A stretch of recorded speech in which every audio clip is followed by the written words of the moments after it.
துளாராசி நேயர்களே, சித்திரையில் பின் 2 பாதங்களும், சுவாதியில் 4 பாதங்களும், விசாகத்தில் முதல் 3 பாதங்களை கொண்ட உங்களுக்கு இன்றைய தினத்துல பிரயாணங்கள் அதிகரிக்கக்கூடிய வாய்ப்பினை ஏற்படுத்தி கொடுக்கும். ஒரு மனுஷால பார்த்த உடனே இவா சரி இவா சரியில்லை அப்படிங்கிற எண்ணங்கள் தோன்றி இதை செய்யலாம் வேண்டாங்கிற சிந்தனைகள் கூடும். ஆனா வழுக்கட்டாயமா சிலர் பேசுறதன் மூலமாக, வீட்டில் இருக்கிறவா பேசுறதன் மூலமாக அவாட்ட நட்புகள் வைத்திருக்கக்கூடிய சூழ்நிலைகளை ஏற்படுத்தி கொடுக்கலாம். வலுக்கட்டாயமா சில காரியங்களை செய்யக்கூடிய வாய்ப்பினை ஏற்படுத்தி கொடுக்கலாம்.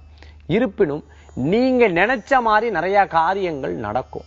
நான் ஏற்கனவே இது நடந்ததெல்லாம் என் மனசுல தோன்றுது, கனவுல நினைச்சாப்புல இது நடந்தது, என மனசுல இந்த மாதிரி தோன்றுது, இது அப்படியே அப்பட்டமா இருக்குன்ற போற சிந்தனைகள் தோன்றும். சில விரய குரு இருக்கங்காட்டி நகை வாங்கிறது, ஆபரணங்கள் வாங்கிறது, புதிய பொருட்களை வாங்கிறது, இது போன்ற எண்ணங்கள்லாம் தோன்றக்கூடிய நாளாக இன்றைய தினம் உண்டு. இன்றைய தினத்துல உங்களுக்கு அதிர்ஷ்டம் தரக்கூடிய எண் 7, நிற ராமர் பச்சை. வழிபாட்டுக்குண்டான தெய்வம் விநாயகர் வழிபாடு, துணை நிற்கும் வழிபாடு.